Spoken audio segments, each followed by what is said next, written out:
Aku lebih memilih melajang seumur hidup daripada menjadi isteri ketiga. Ini bukan telenovela, melainkan pilihan hidup nyata Fatima, seorang guru dari Maroko. Pada usia 27 tahun, ia menghadapi takdir untuk dipaksa menjadi isteri ketiga seorang pria berusia 45 tahun di kota asalnya. Ketika seluruh keluarga dan komunitasnya mengatakan bahawa ia harus menerimanya, ia membuat keputusan mengejutkan, melakukan perjalanan ke negara yang sama sekali asing, Indonesia. Di sana ia bertemu Rizky, seorang karyawan IT yang sering ia ajak bicara. Dan satu kalimat yang diucapkannya kepadanya membuatnya menangis. Hanya kamu satu-satunya orang bagiku. Mengapa kalimat sederhana itu membuat seorang wanita yang kuat menangis? Sekarang mari bergabung denganku untuk menyaksikan kisah nyata wanita yang berjuang demi martabatnya ribuan mil jauhnya. Aku adalah Fatima. Aku lahir dan besar di Marrakesh, Maroko dan bekerja sebagai guru sekolah dasar hingga usia 27 tahun. Meskipun kotaku adalah tujuan wisata popular dengan penampilan luar yang mewah, kehidupan tradisional tetap kuat dan mendalam di balik keindahan eksternal yang dilihat pengunjung. Keluargaku adalah warga biasa. Ayah bekerja di pabrik kopi dan ibu tinggal di rumah. Sejak aku lahir, harapan untukku sudah jelas. Menemukan pria baik dan menikah. Namun, sejak kecil aku suka membaca dan menemukan kebahagiaan dalam belajar. Mereka percaya bahawa menjadi guru akan menjadi investasi yang baik untuk pernikahan yang lebih baik. Sekarang aku berpikir, itu bukan untukku, melainkan untuk investasi yang lebih baik dalam pernikahan. Aku sangat senang ketika mendapatkan pekerjaan di sekolah dasar di komunitas setelah lulus dari perguruan tinggi guru pada usia 22 tahun. Setiap hari menyenangkan bersama anak-anak, ketika anak-anak berkata, Guru Fatima, aku juga ingin menjadi sepertimu, aku merasakan kesuksesan yang besar. Aku mengajar anak-anak di siang hari. Dan di malam hari aku belajar sastra di perguruan tinggi malam. Suatu hari nanti, aku bermimpi menulis cerita anak-anak. Namun seiring bertambahnya usia, aku mulai merasakan tekanan yang kuat dari lingkungan sekitar. Teman-temanku sudah menikah dan punya anak, dan aku sendirian. Setelah usia 25 tahun, aku merasa kesal setiap kali ada acara keluarga atau sosial. Setiap kali ada yang bertanya, kapan kamu akan menikah? Atau, kamu akan menyesal nanti karena terlalu pilih-pilih? Aku merasa ketakutan. Aku hanya menginginkan pernikahan sederhana. Hubungan dengan cinta, rasa hormat, dan kesetiaan eksklusif. Tetapi sebagian besar pria di sekitarku percaya bahawa seorang isteri harus tinggal di rumah dan mengurus anak-anak. Ada juga yang bertanya, mengapa seorang wanita perlu belajar keras? Meskipun begitu, aku tidak menyerah. Aku percaya bahawa ada seseorang di suatu tempat yang akan memahamiku. Di malam hari, sepulang dari perguruan tinggi malam, aku membaca kisah-kisah cinta dari negara lain. Aku bertanya-tanya, apakah aku juga bisa menemukan cinta sejati seperti itu? Aku tidak menyerah pada mimpi ini hingga awal tahun 2020. Usia 20-an akhir dianggap terlambat di komunitas kami, tetapi aku masih tidak kehilangan harapan.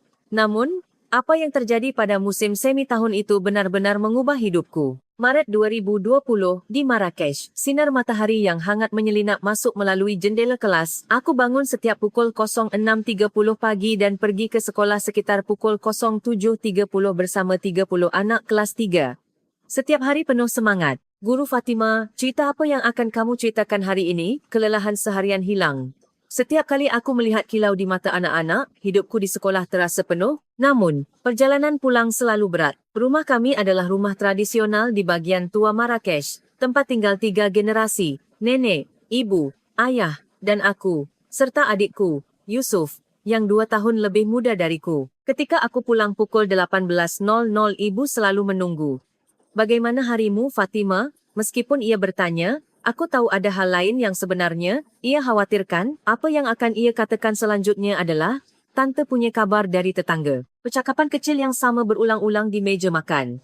Ayah lelah dari pekerjaannya di pabrik, tetapi ia tiba-tiba menjadi bersemangat ketika topik pernikahanku muncul. Fatima, kamu sudah menjadi guru sekarang. Kamu bisa menemukan pria dari keluarga baik. Nenek lebih lugas. Pada usiamu, aku sudah punya 3 anak. Ketika aku pulang pukul 20.00 dari perguruan tinggi malam untuk kelas sastra, itu adalah waktu paling menyenangkan. Aku membaca Romeo dan Juliet karya Shakespeare dan Les Miserables karya Hugo. Memimpikan dunia lain di mana cinta bukanlah kepemilikan melainkan pengertian. Aku menulis baris itu di buku catatanku, percaya bahwa suatu hari nanti aku akan menemukan cinta seperti itu. Sebagian besar temanku di Marrakesh memiliki kekhawatiran yang sama. Aku stres dengan kerabat-kerabatku, keluh Amina. Hatice bercanda, pergi saja dan belajar di Prancis. Saat aku berjalan pulang sekitar pukul 23.00, aku selalu berfikir tentang bagaimana wanita hidup di negara lain. Aku mengagumi citra wanita dalam filem-filem barat yang bisa hidup sendiri dan bahagia, serta mencintai orang yang mereka inginkan. Setiap akhir pekan, aku menghabiskan waktu di toko buku di pusat Marrakesh. Membaca buku tentang perjalanan ke negara atau budaya lain adalah hobiku. Setiap kali aku menemukan bahwa dunia ini begitu besar dan ada berbagai cara hidup, hatiku juga meluas. Namun, kembali ke kenyataan, kesedihan kembali menyelimuti hatiku. Tatapan bibi-bibi di kedai kopi komunitas, kata-kata menghakimi bahwa aku belum menikah, dan tawaran pernikahan yang semakin banyak dan memburuk di komunitas kami. Usia 20-an akhir dianggap hampir tua. Meskipun begitu, aku berusaha untuk tidak kehilangan harapan. Setiap malam, aku menulis di buku harianku, berkata, hari ini berakhir dengan aman, besok akan ada yang lebih baik. Namun suatu hari di bulan Maret 2020, hidupku sehari-hari benar-benar terbalik. Saat aku mendekati usia 20-an akhir, tekanan dari keluarga semakin intens, terutama pada pertemuan keluarga di mana aku menjadi topik utama. Fatima, kapan kamu akan menikah? Pertanyaan bibi itu menarik perhatian semua orang di meja makan. Detak jantungku mulai berpacu. Setelah aku menjawab, aku belum menemukan orang yang tepat. Paman menggelengkan kepala dan berkata, jangan terlalu pilih-pilih. Seiring bertambahnya usia seorang wanita, haknya untuk memilih akan berkurang. Nenek lebih lugas. Pada usiamu aku sudah disebut perawan tua. Anak muda sekarang terlalu nyaman. Setiap kali aku mendengar kata-kata itu, aku berkeringat dingin. Aku mulai meragukan diriku sendiri. Apakah aku salah hidup? Apakah aku terlalu banyak menuntut? Sama halnya di sekolah, sebagian besar kolegaku sudah menikah. Aku sendirian. Saat makan siang, percakapan yang sama berulang-ulang. Fatima, aku punya seseorang yang baik untuk dikenalkan padamu. Ada pria baik di antara rekan kerja suamiku. Bagaimana? Namun, setiap kali aku bertemu pria yang direkomendasikan, selalu kecewa. Sebagian besar bertanya pada pertemuan pertama, setelah menikah, apakah kamu akan mengundurkan diri? Ketika aku mengatakan aku ingin melanjutkan mengajar, mereka menggelengkan kepala. Terlalu sibuk mengurus anak. Dari mana lagi akan punya waktu? Ada seorang pria yang lebih terus terang, istri yang bekerja membuat suami merasa tidak cukup. Penghasilanku sudah cukup untuk keluarga. Mengapa kamu harus keluar dan bekerja? Dadaku terasa sakit setiap kali aku mendengar kata-kata itu. Aku harus meninggalkan profesi yang paling aku cintai dan kebahagiaan bersama anak-anak hanya untuk menikah. Aku tidak bisa menerima kenyataan itu. Suasana di rumah semakin berat. Ibu semakin khawatir. Fatima, pada usiamu aku sudah punya anak. Setiap kali aku mendengar desahan ibu, rasa bersalahku meningkat. Aku merasa orang tuaku khawatir tentangku. Ayah lebih lugas, nak. Pada akhirnya kamu akan menikah dan punya anak agar bahagia. Terlalu banyak belajar tidak berarti kamu akan bahagia. Ketika aku mendengar kata-kata itu, harga diriku dan mimpiku terguncang. 14 Maret 2020. Hari yang tidak akan pernah aku lupakan. Hari Sabtu, kerabat berkumpul untuk merayakan ulang tahun nenek. Sekitar pukul 15.00, semua sudah datang. Keluarga paman, keluarga bibi dan bibi-bibi. Hampir 20 orang berkumpul di rumah kecil kami. Seperti biasa, aku menyiapkan makanan, menghabiskan waktu dengan tenang. Tiba-tiba ayah berdiri dan berbicara, pada hari yang indah ini, dan kita semua berkumpul, aku punya sesuatu yang penting untuk dikatakan tentang pernikahan Fatima. Ada kabar baik. Seketika itu, semua mata tertuju pada ayah. Aku punya firasat buruk, dan tanganku yang memegang cangkir teh gemetar. Ayah melanjutkan, dengan wajah serius. Tentang pernikahan Fatima, ada kabar baik. Ini adalah anak tertua dari Paman Hasan di komunitas. Dia sangat sukses dalam bisnis dan kaya. Bibi sangat gembira dan bertanya, apakah itu keluarga yang memiliki bisnis ekspor kopi? Ayah mengangguk. Ya, meskipun usianya sudah 45 tahun, dia masih sehat, dan yang terpenting, hidupnya stabil. Apa yang ayah katakan selanjutnya benar-benar mengejutkanku. Meskipun dia sudah memiliki 2 istri, dia mencari yang ketiga. Terutama, dia menginginkan wanita berpendidikan. Nenek berbicara dengan gembira. Oh, betapa baiknya. Fatima sangat cocok karena dia seorang guru dan berpendidikan. Paman menambahkan, keluarga sudah stabil. Fatima tidak perlu bekerja keras. Aku tidak bisa berkata apa-apa saat itu. Aku merasa tidak ada di sana. Semua orang berbicara tentang hidupku, menjadi istri ketiga. Kata itu berulang-ulang bergaung di telingaku. Hidupku yang aku perjuangkan untuk belajar selama 25 tahun akan menjadi pilihan ketiga bagi seseorang. Aku tidak bisa menerima kenyataan itu. Ayah melanjutkan menjelaskan, minggu depan akan ada pertemuan formal. Dia tertarik untuk mengenal Fatimah. Ibu bertanya dengan cemas, apakah kamu sudah menanyakan pendapat Fatimah? Saat itu, semua mata beralih padaku. Dengan suara gemetar, aku berkata, Aku tidak menyukai pernikahan semacam ini. Tiba-tiba seluruh rumah hening. Nenek menatapku dengan terkejut. Apa? Mengapa kamu menolak kesempatan yang begitu baik? Wajah ayah mengeras. Fatimah, ini bukan sesuatu yang bisa kamu pilih. Pikirkan usiamu. Kesempatan ini akan hilang dan tidak akan kembali. Paman mengancam, wanita sekarang terlalu pilih-pilih. Kamu harus menghadapi kenyataan. Aku mengumpulkan keberanian dan berkata, aku ingin pernikahan yang hanya mencintai satu orang dan aku tidak ingin berbagi suami. Saat itu, rumah mulai gaduh. Apakah kamu terlalu banyak menonton filem barat? Teriak Bibi. Ayah lebih lugas. Fatimah, jangan berfantasi. Hadapi kenyataan. Pada usiamu, hanya sedikit pria yang bersedia menikahimu. Pertemuan keluarga berakhir dengan aku menangis saat berlari ke kamarku. Suara-suara dari luar pintu terus bergaung. Dia diperlakukan terlalu baik. Dia terlalu banyak belajar. Itu menjadi racun. Kata-kata itu seperti pisau yang menusuk hatiku. Aku tidak bisa tidur malam itu. Aku menatap keluar jendela, berpikir, apakah aku benar-benar salah? Apakah semua orang salah kecuali aku? Tetapi ada suara jelas yang bergaung di lubuk hatiku. Tidak, aku tidak salah. 1 minggu setelah kejadian itu, suasana di rumah menjadi dingin. Ayah tidak berbicara denganku. Ibu hanya mendesah.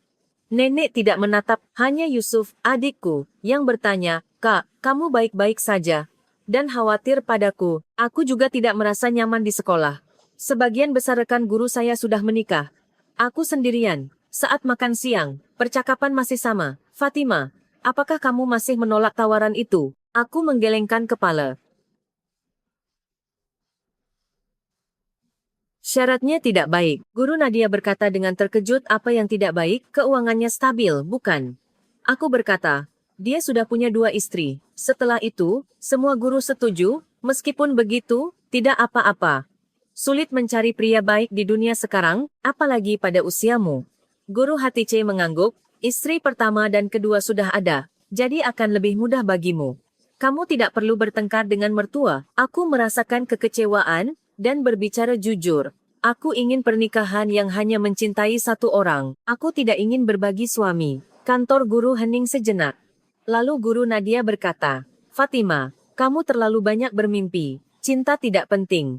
Pernikahan adalah tentang realitas makanan. Itu prioritas. Apa yang dikatakan guru Nadia disetujui oleh guru-guru lain. Saat itu, aku merasakan kesedihan yang mendalam. Tidak ada yang memahami apa yang aku pikirkan, kenyataan itu membuatku menderita. Aku takut pulang dan menghadapi suasana yang berat. Beberapa hari kemudian, ayah memanggilku lagi. Fatimah, pikirkan lagi. Ini demi kebaikanmu sendiri. Aku menjawab dengan tenang, aku benar-benar tidak bisa menikah seperti itu. Wajah ayah memerah. Kamu ingin menjadi perawan tua seumur hidup di rumah ini?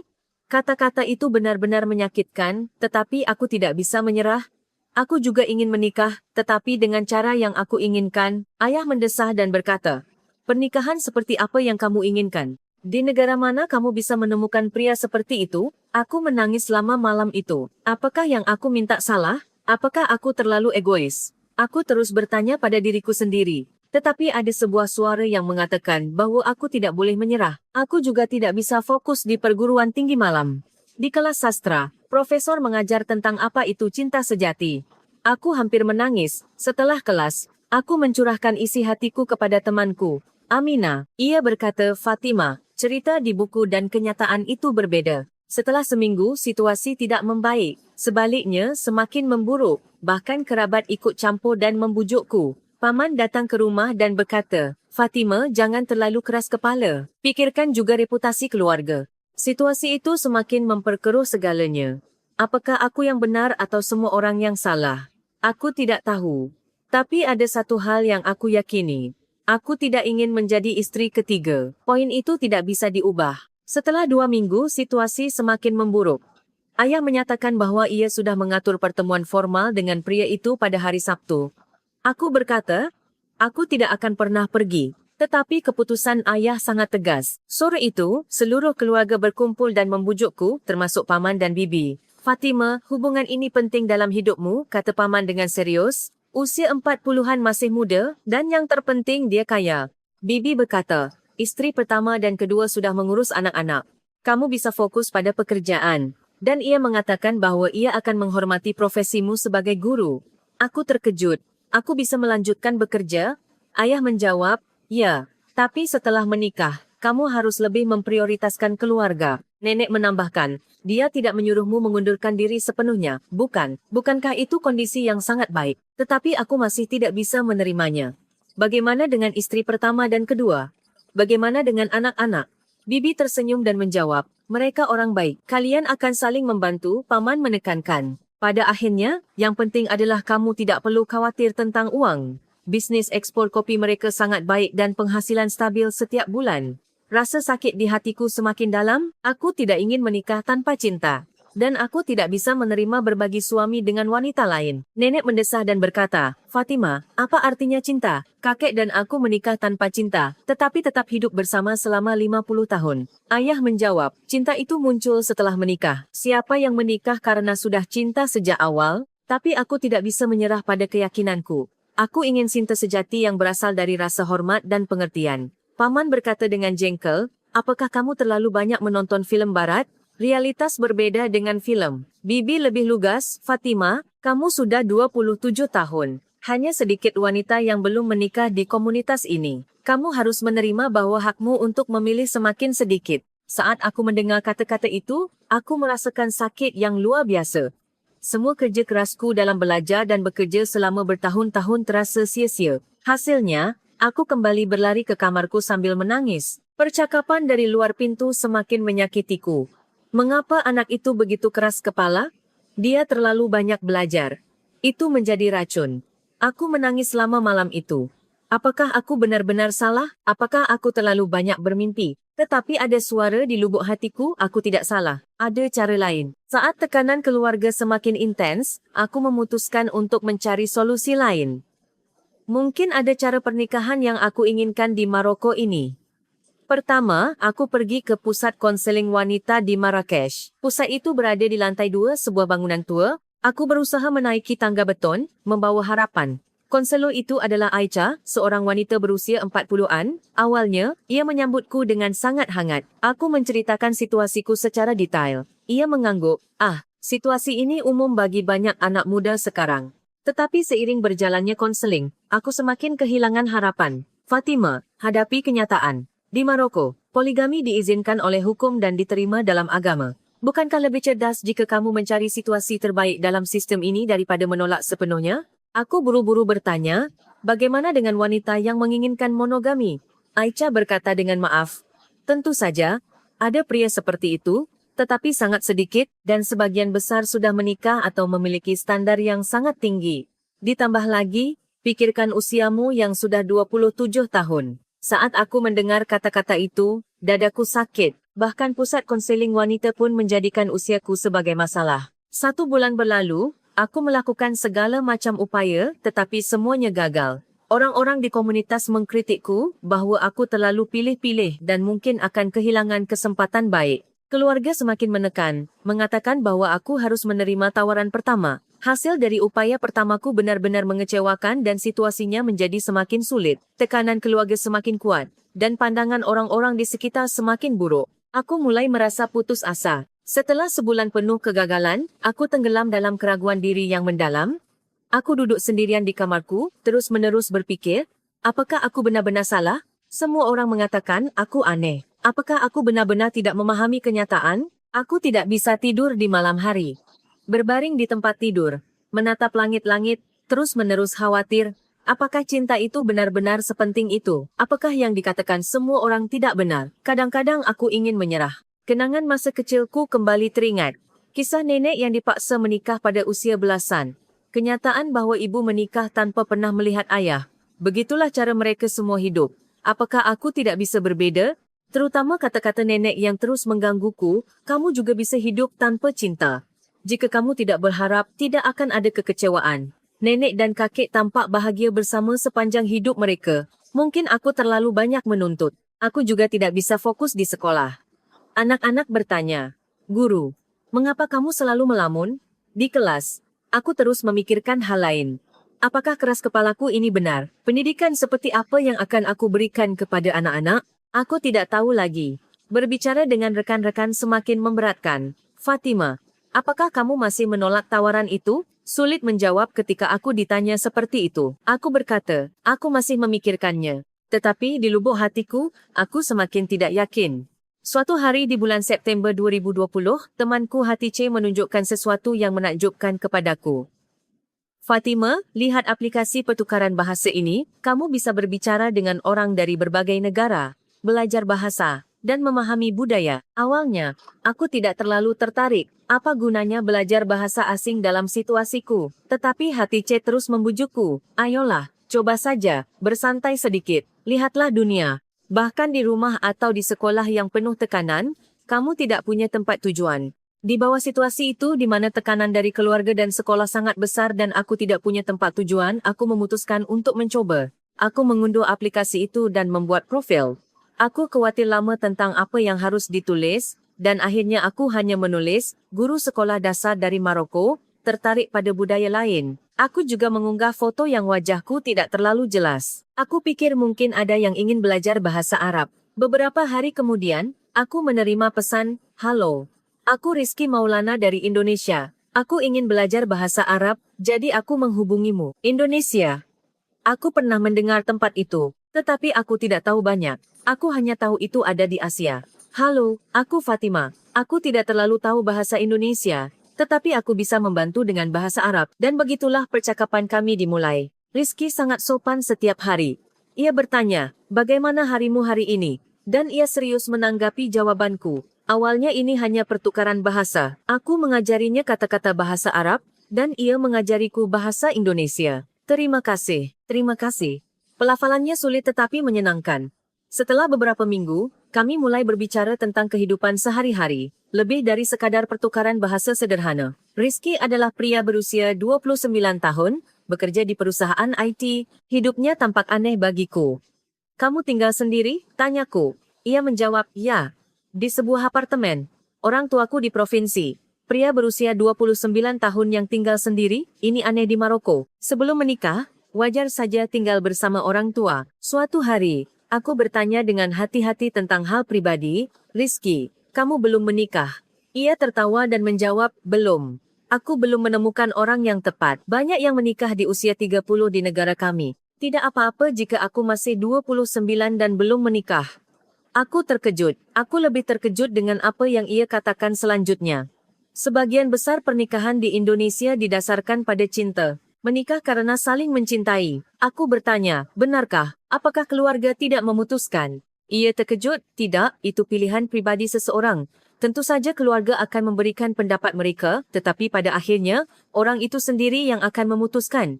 Percakapan itu sangat mengejutkanku. Benar-benar ada negara seperti itu. "Apakah ini juga bukan poligami?" tanyaku, dan Rizky semakin terkejut. "Tentu saja tidak. Hanya satu pasangan yang boleh dinikahi. Itu yang tertulis di undang-undang. Perselingkuhan juga masalah besar. Aku tidak bisa benar-benar percaya. Tidak bolehkah seorang pria punya banyak istri? Tentu saja ilegal. Di Indonesia, hanya satu yang bisa bersama dalam pernikahan. Hanya dia satu-satunya orang." Apa yang dikatakan Rizky membuat detak jantungku berpacu. Benar-benar ada negara seperti itu? Aku bertanya dengan penasaran. "Bagaimana wanita hidup di sana?" Rizky menjawab dengan alami. "Tentu saja mereka hidup seperti pria, bekerja, tinggal sendiri. Kakak perempuanku saja, 35 tahun, masih tinggal sendiri. Ia menikah tahun lalu dengan orang yang dicintainya." Saat aku mendengar kata-kata itu, sesuatu bergerak di hatiku. 35 tahun dan tinggal sendiri, tidak apa-apa. Ya, tidak apa-apa. Bahkan ia dipuji karena mandiri dan fokus pada pekerjaannya sendiri serta memenuhi dirinya sendiri. Berbicara dengan Rizky membuka dunia baru bagiku. Di Indonesia, tidak masalah jika penghasilan wanita lebih besar dari suami. Kisah-kisah ini bagiku seperti novel fantasi. Benar-benar ada dunia seperti itu. Setiap malam aku menantikan waktu untuk berbicara dengan Rizky. Ia juga serius menanggapi kekhawatiranku. "Situasimu benar-benar sulit, Fatima. Tapi jangan menyerah. Pasti ada jalan. Ketenangannya memberiku kekuatan besar. Aku pikir dulu Indonesia hanyalah tempat yang sepi. Tapi melalui berbicara dengan Rizky, aku mulai berharap. Mungkin ada tempat di mana hidup yang aku impikan itu mungkin.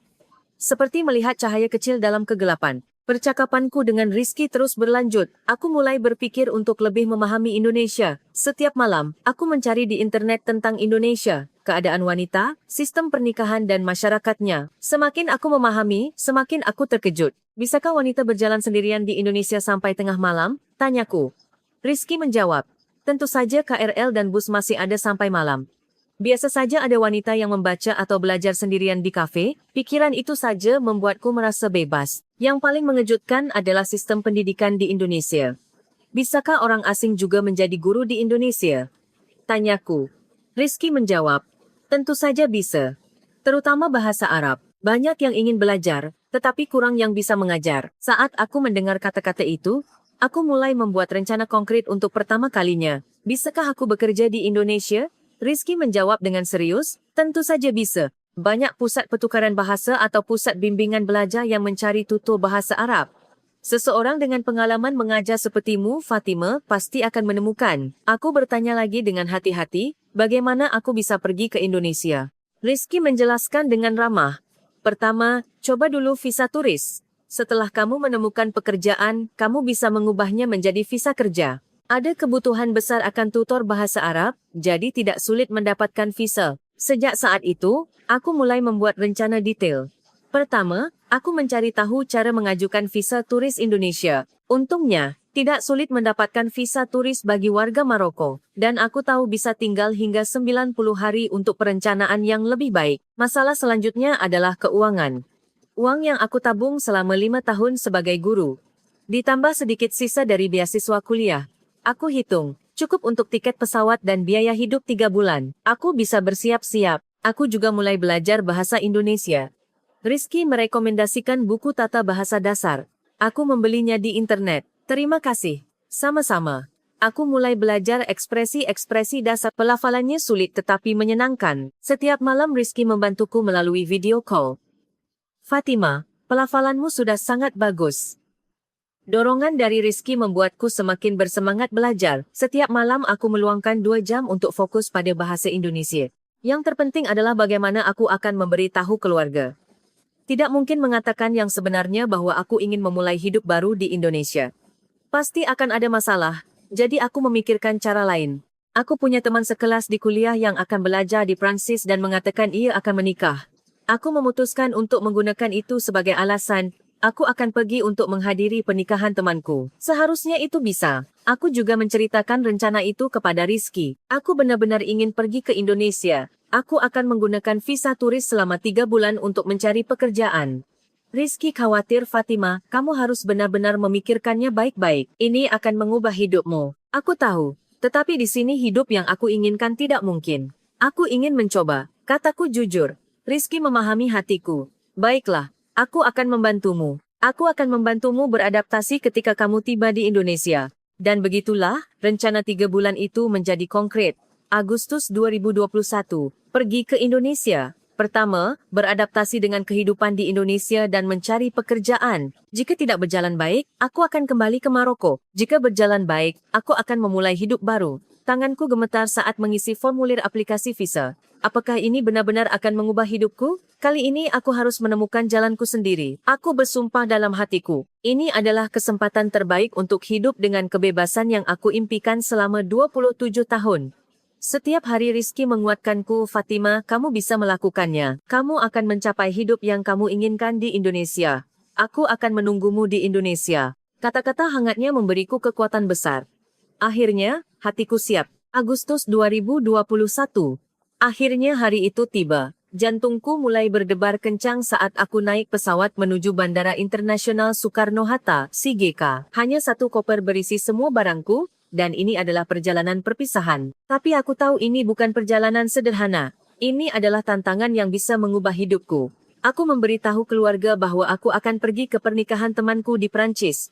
Hatiku sakit karena berbohong, tapi aku tidak bisa berbuat apa-apa. Aku tahu bahwa mengatakan yang sebenarnya tidak akan pernah membuatku diizinkan pergi. Aku berkata, aku akan kembali setelah seminggu. Setelah 12 jam penerbangan, perasaanku tidak bisa dijelaskan ketika aku tiba di CGK. Papan nama pertama yang aku lihat adalah dalam bahasa Indonesia. Orang-orang yang berjalan semuanya berbeza. Apakah aku benar-benar sudah di Indonesia? Rizky menunggu di bandara. Ketika aku melihat orang yang hanya aku ajak bicara di internet, aku tidak tahu mengapa, tetapi air mataku menetes. Fatima, selamat datang di Indonesia. Semua kekhawatiranku hilang ketika aku melihat senyum cerahnya. Rizky, terima kasih banyak, kamu bahkan menjemputku. Pertemuan pertama dengan orang yang hanya aku ajak bicara secara online itu memalukan sekaligus menyenangkan. Rizky lebih tinggi dari yang aku harapkan dan kepribadiannya hangat. Kami pergi bersama ke Backpackers Hostel dekat Jakarta Pusat. Dalam perjalanan, Rizky menjelaskan tentang Indonesia. Lihat, itu stasiun KRL dan MRT. Transportasi publik di Indonesia sangat maju. Mudah pergi ke mana saja. Aku terkejut ketika kami naik MRT. Sistem transportasi ini sangat bersih dan terorganisir. Pertama kali aku melihatnya. Setelah kami meletakkan barang, Rizky membawaku ke restoran terdekat. Apakah kamu ingin mencoba masakan Indonesia? Rasa gigitan pertama nasi goreng sangat mengejutkan. Sedikit asin tetapi sangat lezat. Apakah ini yang dimakan orang Indonesia setiap hari? Yang lebih mengejutkan adalah pemandangan di restoran. Biasa saja wanita makan sendirian. Di Maroko jarang melihat wanita sendirian di restoran. Tetapi di sini sangat normal, sangat menakjubkan.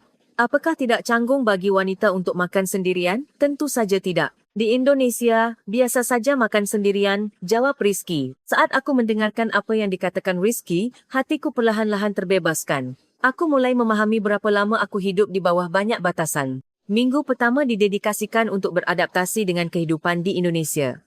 Rizky meluangkan waktu setiap akhir pekan untuk menemaniku berkeliling Jakarta Pusat, kawasan perkotaan dan pasar malam. Setiap tempat memiliki karakteristik yang berbeza. Yang paling menarik adalah wanita-wanita yang benar-benar hidup bebas. Apakah benar-benar tidak masalah bagi wanita-wanita itu untuk berjalan sendirian sampai tengah malam? Tanyaku. Rizky menjawab, ya, Indonesia memiliki keamanan yang baik. Wanita aman meskipun sendirian. Tentu saja. Tetap harus berhati-hati. Tetapi secara umum, ini adalah negara yang aman. Aku juga melihat banyak pemandangan mengejutkan di kafe-kafe. Wanita membaca atau bekerja di laptop sendirian. Pemandangan seperti itu tidak mungkin di Maroko. Aku terus berpikir, mereka benar-benar hidup bebas. Memasuki minggu kedua, aku secara resmi mulai mencari pekerjaan. Rizky membantuku mencari tempat-tempat yang mengajarkan bahasa Arab. Pengalamanku sebagai penutur asli bahasa Arab dan guru seharusnya membantu. Aku sangat gugup pada wawancara pertama. Bahasa Indonesiaku belum terlalu baik, dan aku tidak yakin apakah aku bisa. Tetapi direktur pusat lebih tertarik dari yang aku harapkan. Penutur asli bahasa Arab dan berpengalaman mengajar. Sangat bagus. Meskipun bahasa Indonesiamu belum cukup, kamu bisa mengajar dalam bahasa Inggris. Ketika aku mengatakan itu dalam bahasa Inggris, direktur pusat menunjukkan kegembiraan. Kamu bisa berbahasa Inggris. Tidak masalah. Sebagian besar yang ingin belajar bahasa Arab bisa berbahasa Inggris. Setelah seminggu, aku menerima kabar bahwa aku diterima, sebuah kegembiraan sejati yang tidak bisa dijelaskan dengan kata-kata. Selamat Fatima. Rizky turut bersukacita untukku dengan tulus. Saat itu, aku mulai melihat kemungkinan. Aku bisa bekerja di Indonesia dengan kemampuanku sendiri. Aku tidak bisa percaya, tetapi masih ada batasan waktu. Visa turis hanya memiliki batasan 3 bulan. Mengurus visa kerja membutuhkan proses dan waktu yang lebih banyak. Sepertinya waktu tidak akan cukup. Aku khawatir, tetapi Rizky menenangkanku mulai saja dulu. Ada jalannya. Dan begitulah, tantangan keduaku di Indonesia dimulai. Kali ini, aku menemukan harapan. Meskipun masih banyak ketidakpastian, setidaknya ini pasti. Ini adalah hidup yang aku inginkan yang mungkin bisa dicapai. Setiap hari, aku perlahan-lahan beradaptasi dengan kehidupan di Indonesia dengan bantuan Rizky. Setelah sebulan bekerja di Indonesia, situasi terburuk terjadi. Suatu pagi, ada lebih dari 20 panggilan tak terjawab di ponselku. Semuanya adalah panggilan dari keluarga di Maroko. Aku punya firasat buruk dan buru-buru menelepon balik. Fatima, kamu sebenarnya di mana? Suara marah ayah terdengar dari telepon. Hatiku hancur. Ayah, aku sekarang. Aku tahu kamu tidak di Prancis. Kamu sebenarnya di mana? Dan apa yang kamu lakukan? Ternyata mereka tahu, teman yang aku gunakan sebagai alasan telah mengunggah foto pernikahannya di media sosial. Teman dari temanku mengenal keluargaku dan mengatakan bahawa aku tidak ada di pernikahan itu. Aku di Indonesia. Aku tidak bisa berbohong lagi. Aku mengatakan yang sebenarnya. Saat itu, aku mendengar desahan ayah. Indonesia, di mana itu? Kamu sudah gila, ya? Ibu mengambil telefon. Suaranya menangis. Fatima, lihat mengapa kamu menipu kami? Apa terjadi sesuatu? Apa yang akan kami lakukan? Ketika aku mendengar suara dingin ibu, hatiku semakin sakit. Tetapi masalah yang lebih besar adalah apa yang terjadi selanjutnya. Kamu pulang sekarang juga. Jika tidak, kami akan menganggapmu sudah mati. Pesan terakhir ayah. Setelah itu, aku mendengar kabar yang lebih mengejutkan. Keluarga pria itu mengatakan bahwa aku melarikan diri dan mereka sangat marah. Mereka menyatakan akan menikah dengan wanita lain. Paman mengambil telepon Fatima. Karena kamu, seluruh keluarga malu. Seluruh Maroko sudah membicarakan kita. Mengatakan bahwa kami tidak bisa mengontrol anak kami dan tercemar budaya barat. Begitulah kata semua orang. Ditambah lagi, perguruan tinggi malamku di Maroko juga menghubungi, mengatakan bahwa karena ketidakhadiranku yang terus-menerus tanpa alasan, aku akan dikeluarkan. Dan sekolah dasar juga melaporkan bahwa karena cuti panjang tanpa persiapan, aku sudah diberhentikan. Ketika aku menceritakan situasinya kepada Rizky, ia juga menunjukkan wajah serius. Fatima, situasinya benar-benar sulit. Kamu baik-baik saja? Air mataku menetes dan aku menjawab, aku tidak tahu. Aku tidak menyangka masalahnya akan sebesar ini. Masalah yang lebih besar adalah visa. Visa turis hanya memiliki batasan 90 hari. 60 hari sudah berlalu, aku perlu mengajukan visa kerja. Tetapi persiapannya sangat rumit dan membutuhkan waktu lebih banyak. Aku harus menyelesaikan semuanya dalam sebulan. Sepertinya sangat sulit. Direktur pusat juga khawatir. Panggilan dari keluarga di rumah terus-menerus datang. Bahkan nenek ikut campur dan membujukku. Fatima, apa yang bisa kamu lakukan di negara lain? Pulanglah, cari saja pria yang baik. Ibu semakin memohon. Fatima, ini ibu, aku mohon padamu, kembalilah. Jika kamu tidak ada, rumah berantakan. Ayah hanya marah, orang-orang di komunitas sudah membicarakan kita, ibu tidak tahan lagi. Setiap kali aku mendengar suara dingin ibu hatiku sakit, bahkan teman-teman mulai menyalahkanku. Hatice mengirim pesan, Fatima, kamu terlalu berlebihan. Apakah kamu tahu keluarga khawatir padamu, dan keluarga pria itu sangat marah. Masalahmu sudah dibicarakan di komunitas. Sungguh kacau. Yang paling sulit adalah keuangan. Aku belum menerima gaji di Indonesia, dan uang yang aku bawa dari Maroko hampir habis. Biaya backpackers hostel juga mulai menjadi masalah. Jika ini terus berlanjut, aku benar-benar harus pulang. Di Indonesia, aku juga mengalami beberapa komentar negatif. Ada yang berbicara dengan kata-kata menghakimi. Orang Muslim memang begitu. Tidak mendengarkan keluarga. Hanya ingin hidup sesuai keinginan. Sangat menyakitkan mendengar kata-kata itu. Bahkan Rizky pun tidak bisa menyembunyikan kekhawatirannya. Fatima, kamu harus membuat keputusan yang sangat sulit. Hubungan dengan keluarga juga penting. Ia berkata, aku sudah mencapai batas dengan tekanan keluarga dan kesulitan keuangan. Semuanya hancur bersamaan. Apakah ini akan berakhir begitu saja? Apakah hidup yang aku impikan hanya akan menjadi bayangan? Keputusasaan meningkat, tetapi ada suara di lubuk hatiku.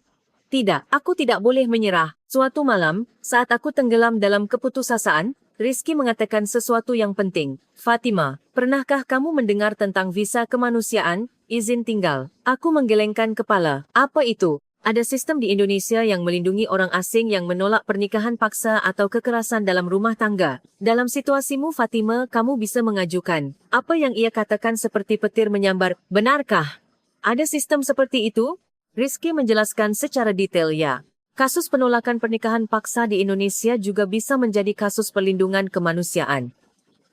Meskipun proses pemeriksaannya ketat, jika ada alasan yang jelas sepertimu, itu mungkin. Saat itu, aku merasa harus membuat keputusan terpenting dalam hidupku.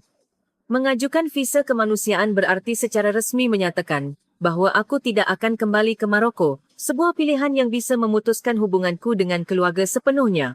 Tapi Rizky, bagaimana jika aku ditolak? Suaraku gemetar. Aku benar-benar tidak punya apa-apa lagi. Rizky menjawab dengan serius. Itu juga risiko. Tetapi dalam situasimu sekarang, itu satu-satunya cara yang mungkin. Aku tidak bisa tidur malam itu.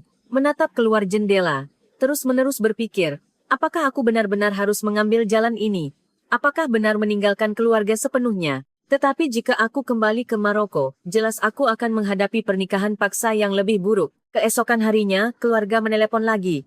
Kali ini Ibu, Fatima, untuk terakhir kalinya, jika kamu tidak kembali minggu ini, kami akan memutuskan hubungan sepenuhnya. Ayah sudah bersiap untuk tidak mengakui kamu. Saat aku mendengar kata-kata itu, aku merasakan sakit di hati. Tetapi pada saat yang sama, aku sudah memutuskan. Ibu, aku ingin hidup di sini dengan hidupku sendiri. Aku mohon pengertian Ibu.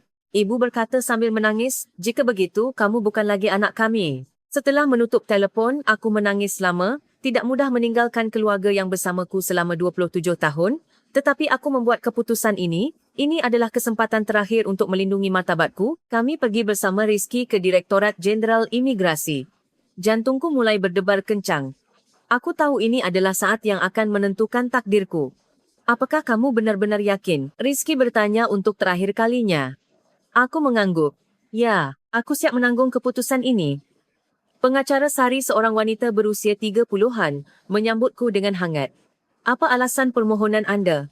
Dengan suara gemetar, aku menjelaskan situasinya. Aku menolak pernikahan paksa di Maroko dan aku datang ke Indonesia.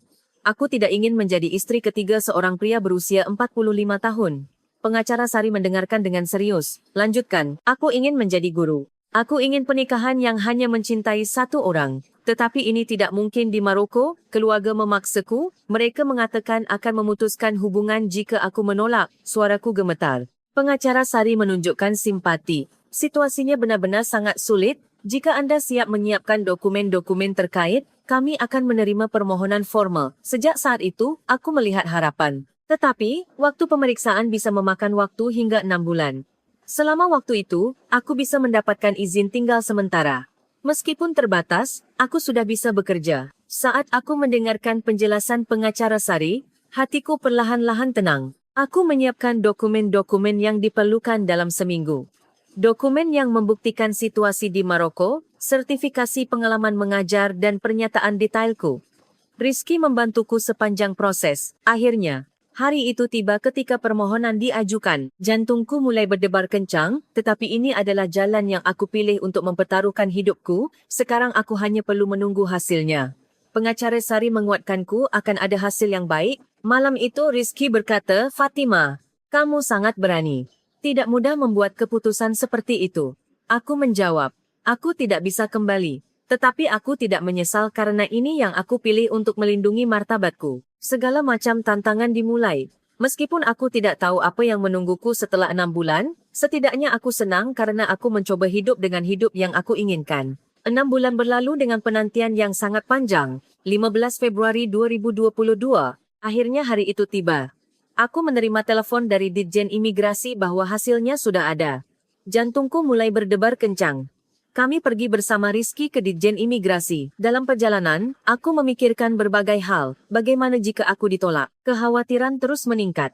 Tetapi di sisi lain, aku berpikir, aku sudah melakukan segalanya, jadi aku tidak akan menyesal. Selama 6 bulan itu banyak hal benar-benar terjadi. Aku bekerja sebagai tutor bahasa Arab di bawah izin tinggal sementara. Awalnya sangat baru, tetapi aku perlahan-lahan berkembang. Siswa-siswaku juga menyukaiku. Guru bahasa Arab benar-benar menyenangkan. Aku ingin tahu lebih banyak tentang budaya Maroko. Setiap kali aku mendengar kata-kata itu, aku merasakan kesuksesan yang besar. Bahasa Indonesiaku juga berkembang. Rizky membantuku setiap hari. Sekarang aku tidak punya masalah dalam percakapan sehari-hari dan aku juga bisa menulis pesan sederhana dalam bahasa Indonesia. Fatima, bahasa Indonesiamu benar-benar sudah maju. Aku sangat senang dengan pujian Rizky. Ketika aku melihat pengacara Sari, wajahnya cerah. Ada kabar baik. Saat aku mendengar kata-kata itu, jantungku mulai berdebar kencang. Benarkah? Suaraku gemetar. Selamat Fatima, visa kemanusiaan izin tinggal, Anda disetujui. Seketika itu, dunia seakan berhenti. Benarkah? Benarkah? Benar-benar disetujui. Air mataku mulai menetes. Komite evaluasi benar-benar memahami situasi Fatima dan memutuskan bahwa ia membutuhkan perlindungan kemanusiaan. Selama 3 tahun, ia bisa tinggal dan bekerja di Indonesia. Saat aku mendengarkan penjelasan pengacara Sari, aku terus menangis. Rizky yang mengambil dokumen, terkejut melihatku. Fatima, apa yang terjadi? Aku menggelengkan kepala dan berkata, disetujui. Benar-benar disetujui.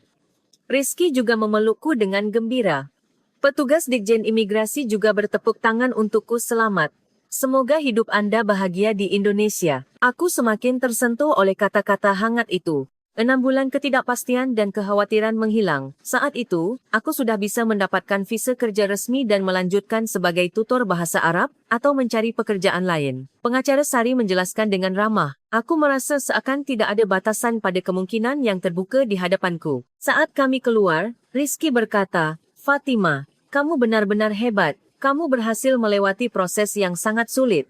Aku menjawab, masih dengan wajah tidak percaya. Seperti mimpi, benarkah aku bisa tinggal di Indonesia sekarang? Malam itu kami mengadakan pesta perayaan kecil. Rekan-rekan dan siswa dari pusat bahasa juga datang untuk bersukacita. Selamat guru. Sekarang Anda akan terus mengajar bahasa Arab kepada kami, bukan? Saat aku menerima ucapan selamat dari semua orang, aku benar-benar bahagia. Yang terpenting adalah sekarang aku bisa hidup sesuai pilihanku sendiri. Sekarang aku bukan lagi kedua atau ketiga bagi siapapun. Aku bisa hidup sebagai Fatima, seorang individu. Untuk pertama kalinya dalam 27 tahun, aku merasakan kebebasan sejati. Meskipun hanya apartemen kecil, 1 kamar tidur dan 1 kamar mandi, ini adalah rumahku. Uang yang aku hasilkan dari pekerjaanku sebagai tutor bahasa Arab, rumah yang aku tandatangani dengan namaku sendiri. Malam itu, aku duduk sendirian di kamarku, mengingat 2 tahun terakhir sejak Maret 2020. Ketika keluarga memaksaku menikah hingga sekarang, benar-benar sangat kacau. Tetapi pada akhirnya, aku berhasil. Kegembiraan yang sangat besar. Aku masih belum berhubungan dengan keluarga di Maroko. Aku percaya suatu hari nanti mereka akan mengerti. Tetapi sekarang aku ingin fokus pada hatiku. Aku harus membuktikan kepada mereka suatu hari nanti bahwa aku benar. Saat yang mustahil menjadi kenyataan, hidup dengan kebebasan yang aku impikan. Hak untuk memilih. Semuanya aku raih di Indonesia. Aku mendesah. Dan pada saat yang sama, aku menikmati awal hidup baru. Setelah aku mendapatkan izin tinggal, hidupku berubah dengan cepat. Yang terpenting adalah aku merasa lega. Ini bukan lagi tempat yang harus aku tinggalkan suatu hari nanti, melainkan tempat di mana aku yakin bisa memulai. Di pusat bahasa, posisiku juga berubah. Dari dosen sementara menjadi kepala Departemen Dosen Bahasa Arab Formal. Direktur juga langsung mengatakan kepadaku, "Guru Fatima, Anda sudah bisa membuat rencana jangka panjang sekarang. Selamat untuk Anda. Gajiku juga naik, dan level kursus yang aku pegang juga meningkat." Tanggapan paling bahagia datang dari siswa-siswa. "Guru, apakah Anda bisa tinggal di Indonesia selamanya sekarang?" "Sangat bagus. Banyak siswa lain yang ingin belajar bahasa Arab dengan Anda. Guru Fatima, bisakah kita melanjutkan?" Hatiku menghangat setiap kali aku mendengar kata-kata itu. Aku semakin teringat apa yang dikatakan siswa Chen Jiming dari kampus. "Guru, Anda menunjukkan kepada saya berbagai budaya dan saya belajar banyak dari keberanian Anda." Aku menyadari bahwa apa yang aku lakukan bukan hanya mengajar bahasa. Hubunganku dengan Rizky juga berkembang secara alami. Selama 6 bulan ia menemaniku melewati semua kesulitanku. Perasaanku padanya lebih dari sekadar rasa terima kasih. "Fatima, aku juga belajar banyak darimu. Aku tahu apa arti keberanian." Kata-kata Rizky menghangatkan hatiku. Yang lebih mengejutkan adalah minat media. Seorang reporter dari surat kabar lokal datang ke pusat bahasa, mengatakan ingin mewawancarai ceritaku. Ia mengatakan ingin menulis cerita tentang seorang wanita dari Maroko yang menolak pernikahan paksa dan tinggal di Indonesia. Awalnya aku ragu. Mengungkap cerita pribadiku membuatku khawatir, tetapi aku berpikir, mungkin ini bisa membantu wanita lain dengan situasi serupa. Jadi aku menerima wawancara itu. Ketika laporan itu keluar, tanggapannya sangat hangat. Pilihan yang sangat berani. "Semoga hidup Anda bahagia di Indonesia. Cerita Anda menginspirasi." Komentar-komentar ini muncul. Meskipun ada juga tanggapan negatif, sebagian besar adalah dukungan. Aku juga menerima kontak yang tidak terduga. Orang asing dengan situasi serupa mulai berbicara denganku. "Aku juga punya situasi serupa. Apa yang harus aku lakukan?" Aku tertarik pada proses residensi di Indonesia. Pusat multikultural juga menghubungiku. "Bisakah Anda berbagi pengalaman Anda dengan orang lain?" Aku mulai memberikan kuliah tentang budaya Maroko di pusat multikultural setiap akhir pekan. Dan pada saat yang sama, aku berbagi pengalamanku. Keuanganku juga mulai stabil. Gajiku sebagai dosen formal meningkat, dan permintaan untuk les privat juga meningkat. Meskipun kecil, setiap hari aku merasakan betapa pentingnya menghasilkan uang dengan kemampuanku sendiri. Momen paling bahagia adalah ketika aku bertemu keluarga Rizky. Rizky menceritakan ceritaku kepada orang tuanya. Mereka berkata, pengalamanmu sangat sulit. Kami senang anak kami bisa membantu. Kami akan menganggapmu seperti anak kami sendiri. Terutama Ibu Rizky sangat hangat. Fatima, sekarang kamu adalah anak angkat kami di Indonesia. Jika ada masalah, datang saja dan makan di sini. Setiap kali aku mendengar kata-kata itu, aku ingin menangis. Bagiku yang meninggalkan keluarga, aku merasa memiliki keluarga baru. Sekarang ketika aku naik MRT, aku berpikir, ini kotaku. Bukan lagi tempat sementara, melainkan tempat di mana aku tinggal. Setiap hari ketika aku bangun pagi, aku merasakan kegembiraan bahwa hari ini adalah hari di mana aku bisa hidup sesuai keinginanku. Berita persetujuan izin tinggal adalah awal dari perubahan terbesar dalam hidupku. Izin kecil itu menjadi kunci untuk membuka dunia baru bagiku. Seiring berjalannya waktu, ceritaku mulai menyebar. Laporan di surat kabar menyebar di media sosial dan mendapat perhatian yang lebih besar dari yang diharapkan. Waktu berlalu dengan cepat dan sekarang adalah tahun 2024. Aku sudah lebih dari 3 tahun di Indonesia. Melihat ke belakang, perubahan itu benar-benar sangat besar. Yang terpenting adalah perasaanku terhadap diriku sendiri seakan berubah drastis. Aku berbeda dengan wanita yang tenggelam dalam keputusasaan 3 tahun yang lalu. Sekarang, aku adalah dosen direktur program bahasa Arab di sebuah pusat pendidikan bahasa besar di Jakarta. Kursus yang aku pegang selalu penuh, dan banyak lagi yang ingin belajar dengan guru Fatima. Perubahan terbesar adalah aku sudah menikah dengan Rizky. Pada musim semi tahun lalu, kami mengadakan pernikahan sederhana tetapi bermakna. Aku mengenakan pakaian tradisional Maroko dan Indonesia, perpaduan dua budaya. Keluarga Rizky merawatku seperti anak kandung mereka, benar-benar menyentuh. Hanya kamu satu-satunya orang bagiku. Aku juga ingin menjadi orang seperti itu untukmu. Pada hari pernikahan, Rizky menunjukkan kepadaku arti cinta sejati melalui kata-katanya. Hubungan monogami dengan rasa hormat dan kesetaraan yang aku inginkan akhirnya terwujud. Orang ini semakin spesial karena kami akan punya anak. Aku hamil 6 bulan sekarang. Rizky sangat peduli padaku. Jika kamu ingin melanjutkan bekerja setelah melahirkan, juga bisa. Kamu bisa meminta cuti hamil. Setiap kali aku mendengar kata-kata ini, aku merasakan betapa tepatnya pilihanku untuk datang ke Indonesia. Ibu Rizky juga menunjukkan perhatian hangat. Fatima, sekarang kamu adalah menantu kami. Beristirahat saja. Aku akan membantumu mengurus bayi ketika kamu melahirkan. Perasaan memiliki keluarga itu benar-benar sangat baik. Aku juga berkembang dalam pekerjaanku. Sekarang aku tidak hanya mengajar bahasa Arab, tetapi juga menjabat sebagai spesialis pendidikan multikultural. Aku bekerja sebagai konsultan kebijakan multikultural Kementerian Sosial, dan aku berpartisipasi dalam evaluasi izin kemanusiaan Ditjen Imigrasi. Tahun lalu, aku juga merilis buku yang mencatat pengalamanku, Hak untuk Memilih. Dari Maroko hingga Indonesia, lebih banyak orang yang membacanya dari yang diharapkan. Terutama, aku menerima banyak pesan dari kaum muda yang mengatakan mereka mendapatkan keberanian.